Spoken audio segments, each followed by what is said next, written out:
вашем матче сегодня? The overall, that's what you think about it, about the game.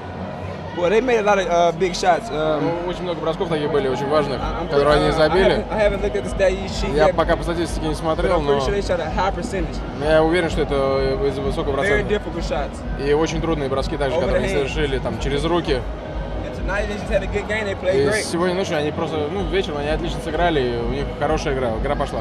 Как он считает, крылья хуже сыграли? What do you think? соперник Did we хорошо play сыграл? worse, or it was just the opponents who played better? No, because I feel like we had an opportunity to still win the game. Ну, у нас все равно They shot well. был шанс выиграть, даже несмотря на то, что на большие разрывы. A couple rebounds here and there, and it Все решило, в принципе, там changed the пару difference of the game. подборов, и это вот изменили уже, склонили чашу весов. And Jefferson was a tough loader for us tonight. You know, Джефферсоном очень трудно было играть he сегодня. hit some big threes down the stretch. И он пару очень важных трехочковых забил, и такие критические моменты. But overall, I don't think we played bad. Но если подводить итог, то есть я не могу сказать, что мы играли плохо, просто сегодня у них пошло лучше.